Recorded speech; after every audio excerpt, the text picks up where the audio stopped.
ইসলামী আন্দোলন বাংলাদেশ গুপ্ত রাজনীতি করে না। আমরা সরওয়ার্দী উদ্যানে বক্তৃতা করেছিলাম, যদি মুনাফিকি না করেন তাহলে আগামীতে ইসলাম ক্ষমতায় যাবে। কিন্তু কাদের জন্য, কিসের জন্য আজকে ইসলাম ক্ষমতায় যায় নাই? হয়তোবা ভেবেছেন যে আমরা গুপ্ত ভাবে এড়িয়ে যাব, পালিয়ে যাব। না, বর্তমানে গুপ্ত থাকার কোনো সে নাই, সম্ভাবনা নেই। সবকিছু স্পষ্ট হয়ে যাবে। আপনারা আগরতলা ষড়যন্ত্র মামলার বিরুদ্ধে কথা বলবেন, আবার 71-এ স্বাধীনতার বিপক্ষে কথা বলবেন, এই দুইটা হয় না। কেউ কেউ বলেছেন যে ছাত্রলীগের মধ্যে যে হেলমেট বাহিনী ছিল তারা কারা? এই প্রশ্ন আসছে। যদি কোনো একদিন কেউ বলে যে হেলমেট পরিহিত লোকগুলি অমুকে ছিল, আপনারা কি জবাব দিবেন? সব ভালো ভালো না। আসসালামু আলাইকুম রহমতুল্লাহ। সুপ্রিয় দর্শক, আজকে 1 মে আন্তর্জাতিক শ্রমিক দিবস। তো শ্রমিক দিবস উপলক্ষে ইসলামী আন্দোলন বাংলাদেশ তথা চরমনাই পীরের দল তারা একটা শ্রমিক সমাবেশের আয়োজন করে। সেখানে প্রধান অতিথি হিসেবে উপস্থিত ছিলেন চরমনাইয়ের দ্বিতীয় পীর সৈয়দ মোহাম্মদ ফয়জুল করিম। তো সেখানে তিনি একটা বক্তব্য দিয়েছে, সেই বক্তব্যের ভিডিওর কিছু অংশ আপনারা শুনলেন। এখন আমরা আপনাদের পুরো বক্তব্যের ভিডিওটা দেখাবো। তো দর্শক, চরমনাইয়ের এক নেতা দেখলাম যে তিনি বলেছেন যে সংসদে এত কিছু কথাবার্তা হচ্ছে, অথচ শরিয়া আইন নিয়ে কোনো কথা হয় না। তো এই চরমনাই পীরেরা কিন্তু শুধু জামাতে ইসলামের বিরোধিতা করে, অন্য কোনো দলের বিরোধিতা করে না, বা বিএনপির এখন বিরোধিতা করবে না। যেমন আওয়ামী লীগের সময় আওয়ামী লীগের বিরোধিতা করেনি, পিঠের চামড়া থাকবে না। সেই জন্যে দেশে এত কিছু হয়ে যাচ্ছে, তেল সংকট, গ্যাস নেই, সব কিছুর দাম বেড়ে যাচ্ছে, কারেন্ট থাকে না। এগুলো নিয়ে চরমনাই পীরের কোনো মুরিদ বা পীর সাহেব কোনো কথা বলেননি। জামাতে ইসলামকে এসে বলেছে গুপ্ত রাজনীতি করে, এসে হ্যানত্যান এগুলো। তো দর্শক, চরমনাইয়ের ওই নেতা বলল যে সংসদে নাকি শরিয়া আইনের কথা বলা হয় না। তো চলুন কি বলছে সেটা আগে শুনি। অধিকার আদায়ের নিয়ে কথা হচ্ছে, শ্রমজীবী মানুষের অধিকারের কথা বলা হচ্ছে, ইসলামী শরিয়া নিয়ে পর্যন্ত কোনো কথা বলা হয় নাই। প্রিয় ভাইয়ের আমার, আমরা স্পষ্ট ভাষা বলতে চাই, ইসলাম নিয়ে জন্মগ্রহণ করেছি, শরিয়া নিয়ে বেঁচে থাকবো, ইসলামী শরিয়া নিয়েই কবরে যেতে চাই ইনশাআল্লাহ। প্রিয় ভাইদেরকে বলতে চাই, শরিয়া বাস্তবায়ন ছাড়া ইসলামের যেমন প্রাধান্য বিস্তার হবে না, ইসলামী শরিয়া বাস্তবায়ন ছাড়া এদেশের শ্রমিকের, এদেশের মেহনতি মানুষের অধিকারও আদায় হবে না।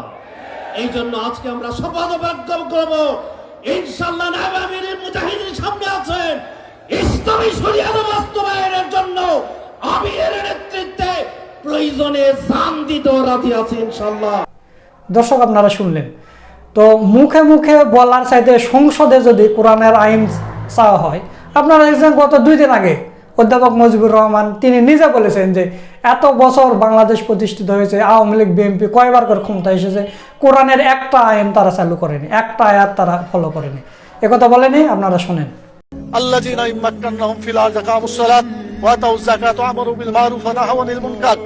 যারা রাষ্ট্র ক্ষমতা পাবে তারা দেশে নামাজ চালু করে মানুষের চরিত্র ভালো করে দেবে এবং যাকাত চালু করে মানুষের ক্ষুধা, দারিদ্র্য, বেকারত্ব দেশ থেকে তারা বিতাড়িত করবে। ভালো কাজ করে মানুষকে শান্তিতে থাকতে দেবে, খারাপ কাজ বন্ধ করে অশান্তির আগুন থেকে মানুষকে রক্ষা করবে। কিন্তু দুর্ভাগ্য, আওয়ামী লীগ এসেছে 6 বার, বিএনপি 5 বার, জাতীয় পার্টি 2 বার, এতগুলো সরকার এসেছে, জাতীয় সংসদে কোরআনের একটি আইনও চালু করে নাই।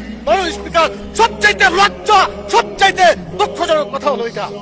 দর্শক, আপনারা শুনলেন। তো তাহলে এখানে চরমনাই পীর মিথ্যা কথা বলেছে, চরমনাইয়ের মুরিদরা মিথ্যা কথা বলছে। জামাতে ইসলামী সবসময় শরিয়া আইনের পক্ষে, কিন্তু সেটা ধীরে ধীরে করতে হবে। একবারে আপনি গাছের মাথায় উঠে যাবেন অত সোজা? তাহলে আজকে আপনারা এত মুরিদ দেখে আপনারা ফেসবুকে পোস্ট করতেছেন, দেখেন চরমনাই নাকি হারিয়ে গেছে, এত মুরিদ। তো এত মুরিদ আপনাকে জামানত হারাইকে কয়টা ভোট আপনারা পেয়েছেন? হ্যাঁ, আপনাদের জামানত হারাইকে এতগুলান মুরিদ আছে। যতগুলান মুরিদ নিয়ে আপনারা আজকে জনসভা করলেন বা শ্রমিক দিবস পালন করলেন, এই সবগুলোর ভোট দিলে তো এমপি হয়ে যাওয়ার কথা। তো কই আপনাদের ভোট কই? তো দর্শক, এখন চরমনাই পীর কি বক্তব্য দিয়েছে সেই ভিডিওটা আপনাদের একটু দেখাবো। তো চলুন ভিডিওটা দেখে আসি। যাই হোক, অনেকদিন পরে আমরা রাজপথে এসেছি, নির্বাচনের পরে। অনেকের একটা প্রশ্ন যে ঐক্যের জন্য আহ্বান করেছেন আপনারা, প্ল্যাটফর্ম গড়েছেন আপনারা, আবার শেষ পর্যন্ত নাইও আপনারা। একটা প্রশ্ন আছে কি নেই? ইসলামী আন্দোলনের সম্মানিত আমির ইসলামের পক্ষে একটা বাক্সের জন্য আহ্বান করেছিল। স্টিয়ারিং এ পিসাব চরমনাই ছিলেন আমাদের শ্রদ্ধাভাজন আমির, সেই জোটের স্টিয়ারিং এ ছিলেন। জোট চলতেছিল মদিনার দিকে, যখনই স্টিয়ারিং ছিনতাই করে আমেরিকার দিকে চলে গেছে, ইসলামী আন্দোলন সেখান থেকে সরে গেছে। তার মানে ইসলামী আন্দোলন বাংলাদেশ জোটে ছিল ইসলামের জন্য, বের হয়েছে ইসলামের জন্য।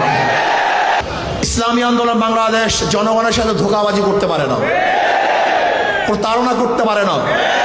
ইসলামী আন্দোলন বাংলাদেশ গুপ্ত রাজনীতি করে না, যা মুখে বলে বাস্তবে তাই করে।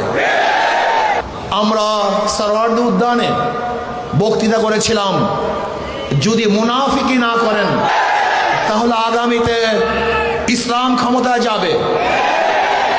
কিন্তু কাদের জন্য, কিসের জন্য আজকে ইসলাম ক্ষমতায় যায় নাই? হয়তোবা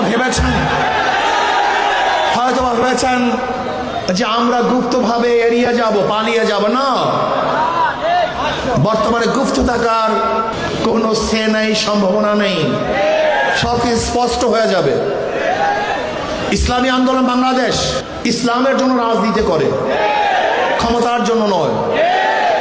ইসলামী আন্দোলন বাংলাদেশ ইসলামের জন্য ক্ষমতা ত্যাগ করতে পারে, কিন্তু ক্ষমতার জন্য ইসলাম ত্যাগ করতে পারে না। ইসলামী আন্দোলন বাংলাদেশ ইসলামের জন্য ক্ষমতা ত্যাগ করতে পারে, কিন্তু ক্ষমতার জন্য ইসলাম ত্যাগ করতে পারে না। সুপ্রিয় দর্শক, আপনারা চরমনাই পীরের ভিডিওটা দেখলেন। তো আমরা আওয়ামী লীগের সময় দেখেছি, যখন মামুনুল হককে গ্রেপ্তার করা হয়, গ্রেপ্তার করে তারপরে আমির হামজাকে গ্রেপ্তার করে রিমান্ডে নেওয়া হয়, তখন কিন্তু চরমনাই পীর একটা সমাবেশ সংবাদ সম্মেলন করেছিল। সেখানে সংবাদ সম্মেলন করে বলেছিল যে শেখ হাসিনার পরিবার ইরাক থেকে এসেছে বাংলাদেশে ইসলাম প্রতিষ্ঠা করার জন্য। শেখ মুজিবুরের পিতা ইরাক থেকে নাকি এসেছিল। এগুলো মানে অনেকগুলো তথ্য মতো দেওয়ার পরে চরমনাই পীরকে আর গ্রেপ্তার করা হয় না।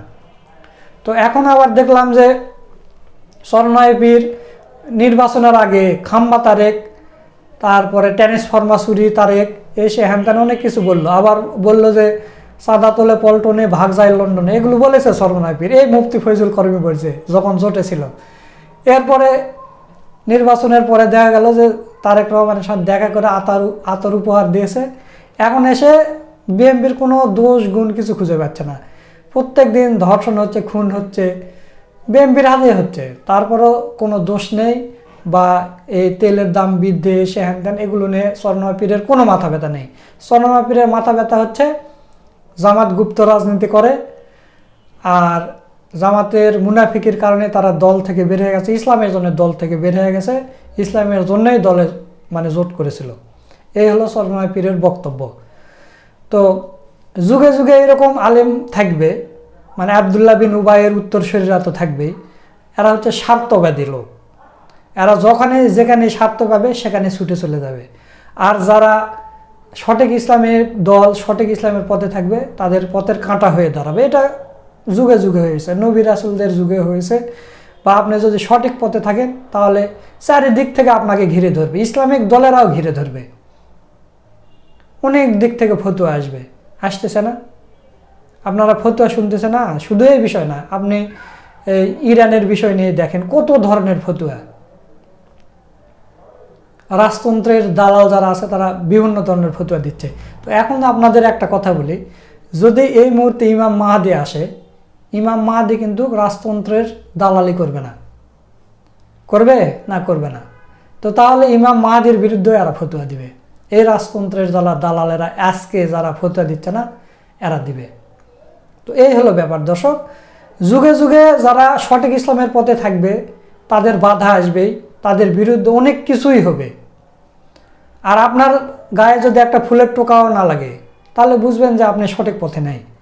তো চরমনাই পীরের মুরিদের এবং পীরের যে বক্তব্যটা আপনারা শুনলেন, তো সব মিলে আজকের এই ভিডিওটা আপনাদের কাছে কেমন লেগেছে এবং চরমনাই মুরিদ এবং পীরের বক্তব্য সম্পর্কে আপনাদের মতামত কি তা অবশ্যই কমেন্ট করে জানিয়ে দেবেন। ভিডিওটা ভালো লাগলে শেয়ার করবেন। সকলকে ধন্যবাদ। আসসালামু আলাইকুম ওয়া রাহমাতুল্লাহ।